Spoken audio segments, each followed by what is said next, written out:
Muy buenos días, seguidores del periódico El Titular. Un gusto saludarlos desde la ciudad de Santa Cruz de la Sierra para Bolivia y el mundo hasta donde llegue el maravilloso poder de las redes sociales. Son exactamente las 9 de la mañana con 17 minutos de este día miércoles 8 de julio del año 2026. En vivo y en directo les habla Vidal Dorado. Quiero dar la bienvenida al doctor Jaime Santa Cruz Caballero para conversar sobre los temas que hacen a la coyuntura política nacional. Buenos días, doctor, bienvenido. Buen día, Vidal, un gusto de estar siempre con usted, un placer y saludo a todos ustedes. Gracias por estar aquí en El Titular. Recientemente ha llegado de viaje, ha estado por la zona de la Chiquitanía. Yo le preguntaba a extracámaras y conversábamos sobre este avistamiento en la zona de Chochís. Recientemente el país ha visto sorprendido. Bueno, no solamente en Chochís, también en La Paz y no sé en qué otra ciudad se han visto objetos voladores no identificados. ¿Qué se trata? Una nave espacial no identificada, no es helicóptero, no es avión, no es avioneta, no es dron, al punto que eso llama la atención de la población. En Chochís siempre se han visto estos avistamientos, querido doctor. Mire, desde que yo visitaba Chochís, pero hace muchísimos años, el tiempo que yo vivía en Chochís también, que hace bastante tiempo también, se han visto avistamientos y ya la gente es normal, casi es común que se comente esto porque de una u otra manera los papás, los abuelos, los hijos y todo se han acostumbrado y la gente tiende a callarse, a esconderse y a mirar porque siempre el que menos ha visto 2 o 3 veces, digamos, estas luces, estas imágenes, incluso decirte un observatorio ya turístico pagado y han venido grandes redes a nivel de México, de Estados Unidos, de otros lugares a tomar vistas y hacer imágenes de lo que son estas luces en Chochís y también presencia e incluso testimonios de contacto con OVNI, ¿no? Una persona que vive allá. Entonces ya se ha vuelto un lugar frecuentado por muchos turistas por lo que existe. Incluso se han demostrado en 3 lugares portales ya en Chochís. Entonces los que conocemos Chochís y la gente que vive allá conoce de lo que yo estoy hablando. Bueno, no solamente frecuentado por objetos voladores no identificados, ahora por turistas, y eso no deja de ser atractivo para la región, ¿no? Porque se mueve la economía, se mueve la gastronomía, se mueve el transporte, hospedajes. Ojalá que las autoridades puedan aprovechar estos avistamientos que se están presentando acá para poder presentárselo al mundo. Conocemos, por ejemplo, de historias como estas en el lago Titicaca. Hay turistas que llegan al lago Titicaca no precisamente por el lago, sino por los avistamientos o por la historia de las sirenas que se conoce en el lago Titicaca. De repente hace falta que las autoridades, la población pueda impulsar estas teorías que se registran. No sabemos qué será, ¿no? Por eso se trata de objetos voladores no identificados, ¿no? No sabemos si es tecnología humana o extraterrestre.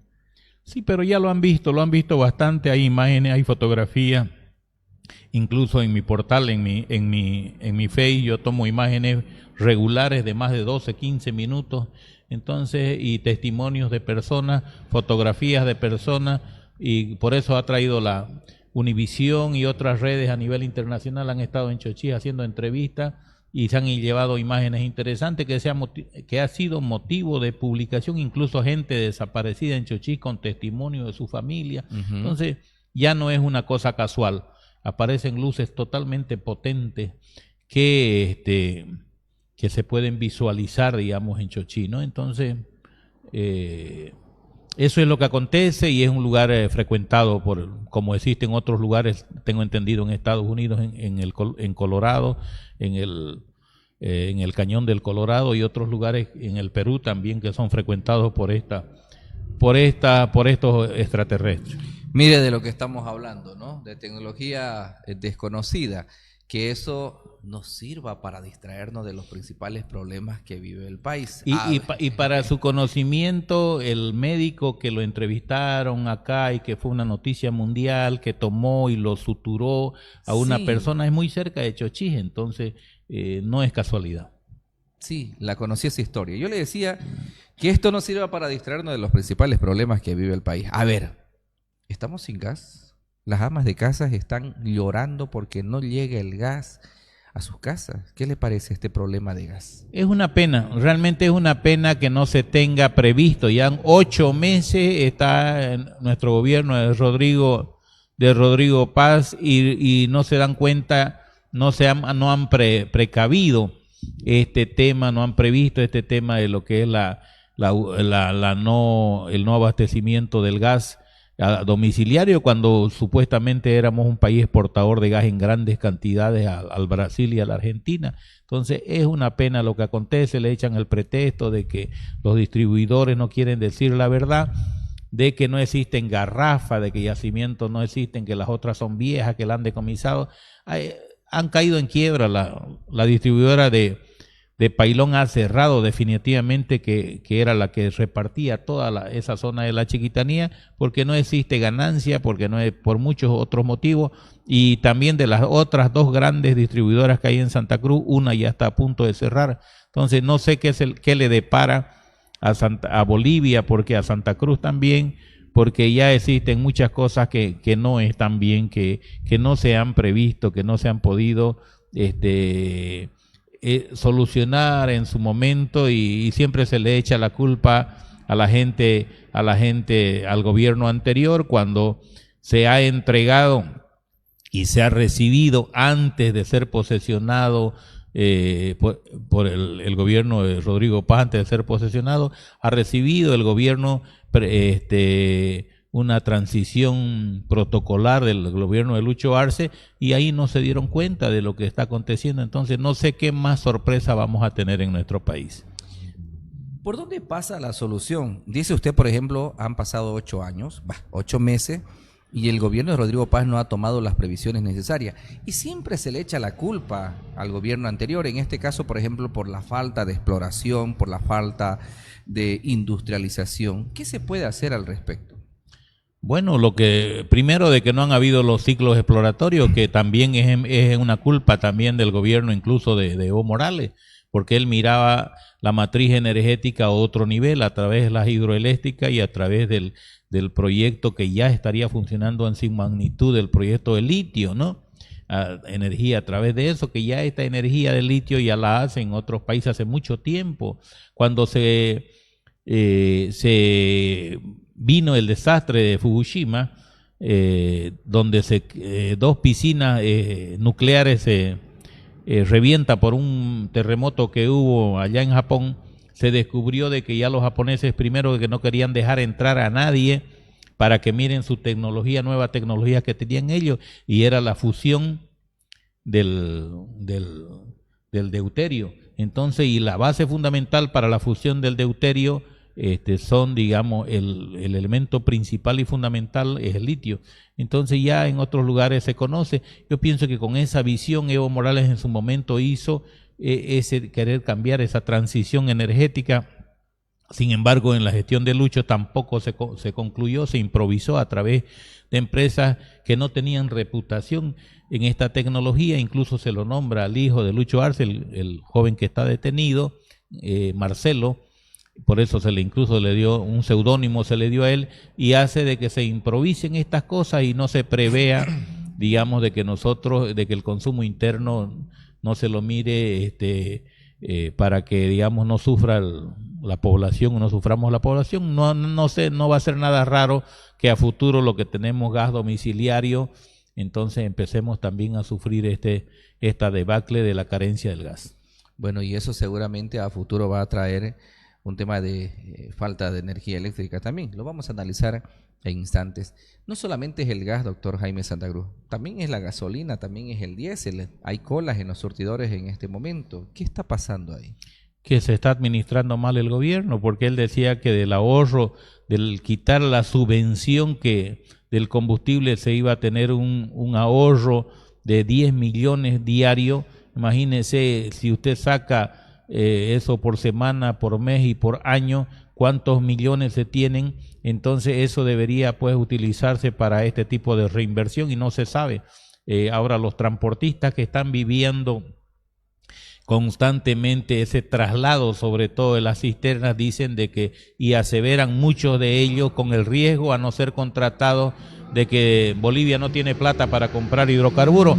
Incluso un periodista conocido de acá, Carlos Valverde, ha dicho de que a Trafigura y a otra empresa se le ha pedido que le fíen, y se comenta casi oficialmente de que se debe más de 500 millones de dólares porque le han fiado el combustible a Bolivia. Entonces estamos en una crisis y el gobierno debería transparentar esto sobre todo para que la gente se dé cuenta de que el grado de crisis que está Bolivia. ¿Por qué Bolivia no tiene plata? Porque yo voy a tomar el discurso que dijo el presidente Rodrigo Paz, dijo, cuando la plata no se roba, la plata alcanza. Entonces eso es lo que pasa, porque no nos transparentan ni las donaciones que la Unión Europea ha hecho, grandes donaciones a Bolivia, y no se sabe dónde está esa plata, o la plata que había quedado trancada, ahí detenida, esos presupuestos que se tenían, que eran casi 3.000 millones de dólares, que se tenían en el gobierno de Lucho, que no se le viabilizaba para que saque, porque se veía una mala administración. Esa plata ya también está fluida, porque esa plata, el gobierno de Rodrigo Paz tiene más de 2/3 en la asamblea. Entonces nadie sabe nada, nadie explica nada. Entonces no hay una buena comunicación, o no hay una buena administración, y una oposición muy flaca, muy débil, muy raquítica, que no puede ver este tema, ¿no? En medio de todos estos temas que ya asfixian al gobierno, se ha presentado un nuevo tema: la inflación en el país, la subida del precio del dólar, y lo que ha traído también como efecto aquello, por ejemplo, la advertencia de los transportistas que quieren subir el precio del pasaje. Las empresas que comercializan terrenos han subido a un 40% sus costos, y esto ha generado protestas, malestares. Pareciera que hay una ola de espiral que afecta sobre todo a la gente más humilde. Ya sabemos cuál es el problema: la subida del dólar. ¿Cómo cree usted que el gobierno debiera tratar de paliar estos conflictos que se presentan a raíz de eso? Mire, primero, de que el gobierno no debería haber hecho esa medida en este momento. Y lo he estado leyendo a Bonadona, que es un gran economista, y a Gonzalo Chávez, otro economista, muy conocedores de la realidad, porque existen otros países, pero ellos están viviendo acá con nosotros la realidad de Bolivia, y realmente se vienen cosas difíciles. Yo en el anterior programa le anunciaba a usted de que este dólar fluctuante iba a traer muchos problemas. Incluso le dije, esperemos 20 días, le comenté a usted y a ustedes, a la población, porque no solamente se ha puesto un parámetro hasta el 11.7%, yo creo que va a superar de eso. Poco a poco, día a día, entre centavo y centavo, el dólar está subiendo. Entonces los costos van a subir. Por eso las urbanizaciones ya están mirando los temas legales, y porque tampoco amarra, es bien ambiguo el decreto, para que, digamos, garantice que yo compré e hice un contrato de compra de una casa de 20.000 dólares, y por los reajustes que tiene el dólar me van a cobrar 27.000 dólares las urbanizaciones. Entonces no existe ni garantía para el usuario, para el habitante, para el ciudadano o la ciudadana que ha adquirido una casa. Entonces esas cosas improvisadas hacen este debacle económico y esta inestabilidad. Entonces no sé cómo estamos manejando esta situación cuando no existe una reactivación económica seria o apropiada, que es cuando se estabilice debería verse este tipo de mecanismo de estabilización.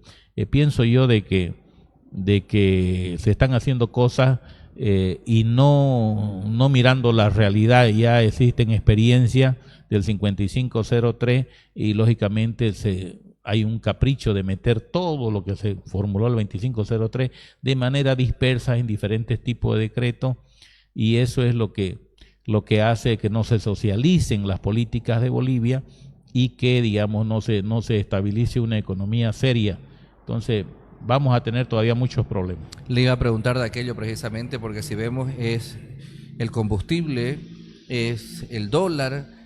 ¿Qué rumbo está tomando este país si hablamos de economía?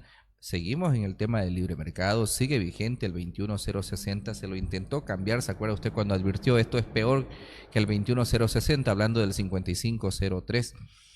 Pero no toma un rumbo económico el país que vaya en beneficio de la población. ¿Cómo estamos en ese sentido? Estamos mal, porque fíjese, recién se ha aprobado con bombos y platillos el presupuesto general de la nación para el 2026, y es el mismo presupuesto que tanto se criticaba al gobierno de Lucho Arce, e incluso más exacerbado. ¿A qué me refiero? A que incluso algunas partidas, porque decían que se gastaba mucha plata, que era escandaloso lo que se manejaba, incluso algunas partidas de algunos ministerios casi se han duplicado el nuevo presupuesto 2026, entonces se sigue gastando más de lo que ingresa Bolivia, y eso no es nada bueno. En vez de buscar un gobierno de autoridad que se propuso, estamos viviendo estos momentos, entonces no sé lo que se espera. No sé si el país va a aguantar y estamos distraídos con otras cosas que superfluas que no tienen sentido y no estamos aterrizando. Entonces no hubo el sinceramiento que yo le pedía y sugería a través de la televisión, de mostrarnos una radiografía, un diagnóstico claro de lo que estaba el país y qué medidas se iba a tomar para que Bolivia y el ciudadano empecemos a acompañar y apoyar, digamos, esas medidas. Hablando del presupuesto general del Estado, si tuviera en sus manos, doctor Jaime Santa Cruz, ¿usted qué sacaría, qué pondría, de dónde quitaría un pedacito para aumentarle a otro? ¿Qué es necesario ahorrar en este momento? ¿En qué debemos gastar? Es que existen prioridades, así como el ingeniero, así como los médicos, tenemos prioridades para atender un tema de salud, o ellos un tema de infraestructura, existen prioridades y no se están mirando las prioridades. Entonces no podés, digamos, decir a un comienzo vamos a quitar ministerio porque el gasto es muy grande, cuando estás presupuestando mucho más que los otros gobiernos en otro tipo de ministerio. Ese tema de que disminuyamos los sueldos ha quedado en nada, entonces son ofertas no serias, no positivas para el país. Entonces habría que quitar, pues se dice que hay empresas deficitarias de las 68, 72 empresas deficitarias, hay otras más pequeñas, pero de las grandes empresas deficitarias no se ha hecho la evaluación. Ya 3 meses es suficiente para hacer una evaluación, para decir, bueno, esto es lo que no da plata, entonces esto no corresponde que el gobierno subvencione este tipo de acciones, así como el combustible. Entonces creo que por el sistema político de no tirarse a la gente, ha hecho de que supuestamente ellos demostraron de que eran empresas subvencionadas, que no producían nada, más bien producían gasto para el país, entonces los ahorros no son significativos, no son importantes. El presidente, a mí me alarmó una declaración que hizo nuestro presidente cuando dice la minería produce 6.000 millones de dólares. Fíjese, 6.000 millones de dólares de ingreso. ¿Cuánto ingresa para Bolivia si ellos solamente pagan el 3% y nosotros pagamos el IVA, el 14% con todo y más? Entonces 6.000 millones de dólares. Y usted sabe que solamente Comibol, o los derechos, digamos, de lo que es el Estado, maneja solo el 6 y el 7% de toda la explotación del oro en Bolivia. Después están los cooperativistas y no cooperativistas. Entonces, no existe un control absolutamente para eso. ¿Dónde se va esa producción de oro? ¿Cuánto, si se produce 6.000 millones de dólares, cuánto ingresa para Bolivia? ¿Dónde están esas divisas? Entonces, ¿de qué estamos hablando? Porque hizo una comparación de Perú, hizo una comparación de Chile en cuanto al tema de minería. Entonces, y nosotros somos los que menos producimos, es lo que se está declarando, pero son 6.000 millones de dólares. Entonces, ¿dónde van? ¿Dónde van esos recursos? ¿Dónde van los recursos de los exportadores?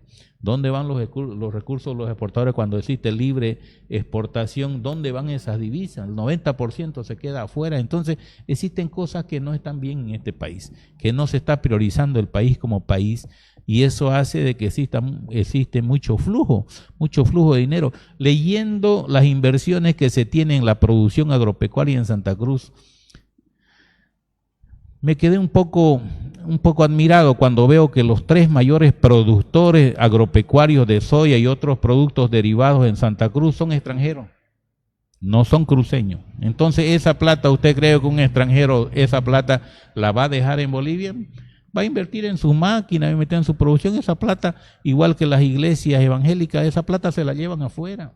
Esa plata no se queda en Bolivia. Entonces, no existe un control real de la economía, y no se está mirando el país como tenemos Paraguay, un país tan cerca que tiene un PIB, un Producto Interno Bruto totalmente diferente y benévolo para el país, mismo Brasil, ¿no?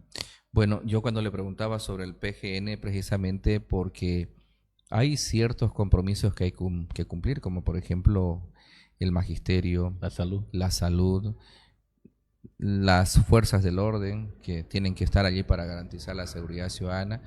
De repente faltó ajustes en el tema de funcionarios públicos, que no lo hubo hasta el día de hoy, como dice usted, de repente para no cargarse a la gente. Es entendible en ese sentido también dejar sin trabajo a la gente, pero son necesarios los ajustes. Se pueden reestudiar otros Tal lugares. vez los cafecitos, las empanadas, que sabemos que eso también está dentro del presupuesto. No solamente estos temas, hay otros escándalos que azotan hoy al gobierno nacional. Por ejemplo, BOA y su gerente que se fue de viaje al Mundial, dicen, ¿no? Y por último, ha pagado su pasaje a menos precio, 933 bolivianos desde Miami a Bolivia, desde Estados Unidos hasta Bolivia. No sé cuánto costará un pasaje, pero no creo que cueste eso, ¿no? Porque de aquí a La Paz nomás está en 500 bolivianos. Entonces, ¿qué se debería hacer con BOA concretamente, cree usted? Mire, hablando de BOA, hablando del presidente de BOA, ¿sabe cuánto cuesta nosotros que estamos, y seguramente también ustedes estamos mirando el Mundial? Las entradas más baratas en la curva más alta ahorita se ha cotizado desde ayer, hasta hace 7 días eran 5 millones de asistentes a las canchas. Ahora ya han pasado los 11 millones de asistentes dentro del estadio. La entrada más barata es $4,282.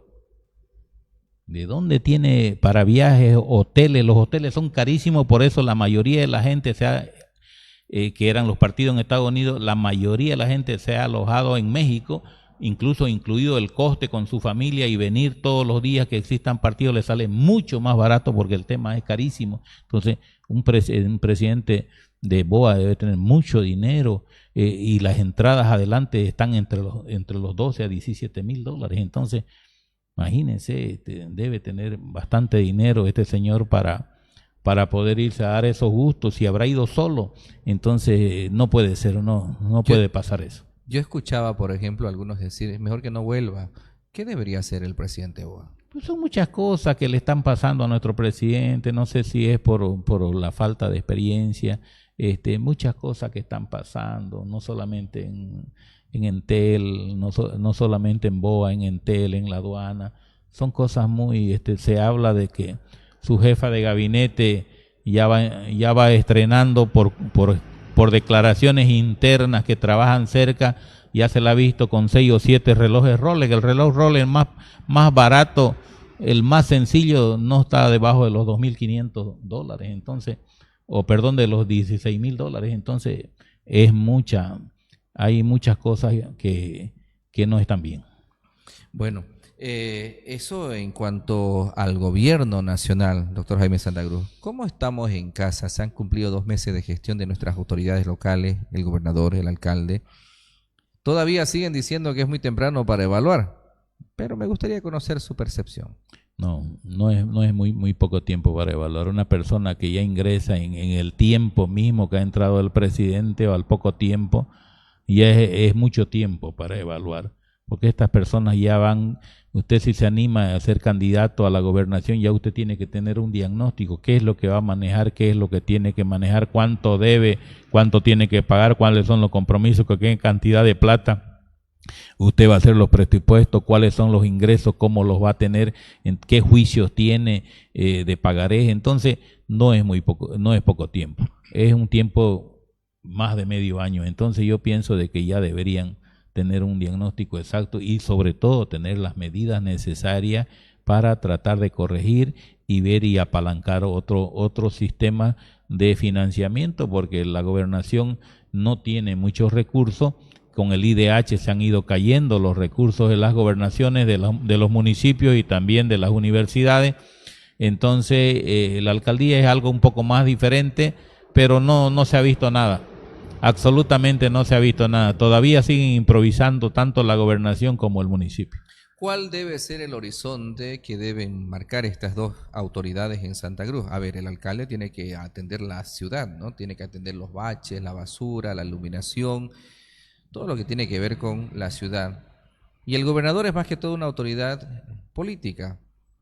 que vela por los intereses del departamento de Santa Cruz. No se ha conseguido el 50-50 y no está dentro del PGN para el próximo año. Entonces, por eso pregunto, ¿cuál es el horizonte que deberán de tomar estas autoridades? Es difícil, digamos, yo creo que en momentos muy difíciles y sobre todo en un momento desordenado han ingresado a su cargo. Todavía la alcaldía tiene ingresos por impuestos importantes y no así la gobernación, pero ya ellos deberían tener un diagnóstico y hacer, si no es este 24 de septiembre o mucho antes, deberían tener un diagnóstico y hacer una conferencia de prensa y decir, esta es la realidad de nuestra gobernación, porque la gobernación no solamente es política, la gobernación tiene que buscar apalancamientos también, porque si yo soy alcalde de la Bélgica, por dar un ejemplo, entonces yo me apoyo al gobierno departamental para hacer un puente, o para hacer una carretera, o para emprender pozos de agua, o emprender otro tipo de infraestructura, y la gobernación tiene el cuerpo necesario como gobierno intermedio entre la alcaldía y el gobierno nacional, como gobierno, de poder apalancar. La institucionalidad es importante. Entonces yo pienso que hay harto trabajo que hacer en el sistema de salud. La cabeza fundamental es el departamento, es la gobernación, el sede, la Secretaría Departamental de Salud está en la gobernación. En los DILOG ya son los directorios locales de salud, ya están en los municipios, entonces tienen su rol importante, político, administrativo también, pero no le quita responsabilidad a la gobernación. Lo que pasa es que no hemos visto todavía un gobernador brillante que busque y abrace otro tipo de propuesta y tenga la iniciativa necesaria para buscar recursos en beneficio del departamento de Santa Cruz, porque tiene la potestad por la ley que se tiene de que ellos puedan no solamente buscar apalancamiento o otro presupuesto con el gobierno nacional, sino también a nivel internacional. No es por desmerecer lo que se ha hecho o lo que se intenta hacer, pero escuché nuevamente quejas de la gente en las puertas del Hospital San Juan de Dios que tiene que dormir en el frío, en el viento, en la lluvia, en el piso, madrugar para poder recibir una ficha. Creo que el asunto de la ficha digital no funcionó. Una frase que usted utilizó el día de hoy que creo que está copiada del presidente: cuando la plata alcanza o cuando la plata no se roba, alcanza. Ojalá que puedan administrar bien los recursos, los pocos recursos que tenemos. Hay un alcalde en Bolivia que está haciendo historia, es el alcalde Menono de Cuatro Cañadas. Ha montado una fábrica de losetas, está enlosetando su pueblo, y eso da una pauta de el pequeño presupuesto, los recursos más mínimos que tiene los está sabiendo utilizar, priorizando en base a lo que necesita su pueblo. También su pueblo necesita losetas, montó la fábrica, fabrica losetas, enloseta su pueblo. No veo en el municipio cruceño que haya un horizonte en ese sentido. Lo que hemos visto ha sido bacheo, bacheo y bacheo, que eso no creo que sea la solución, poner un parche a la herida. Doctor, gracias por venir, siempre es un gusto conversar con usted. Muy amable, Vidal, muchas gracias y un saludo cordial a todos ustedes. Gracias. Seguidores del titular, los invitamos a ustedes a compartir esta entrevista. Si desea dejar su comentario, hágalo en el marco del respeto. Que tenga buenos días, permiso.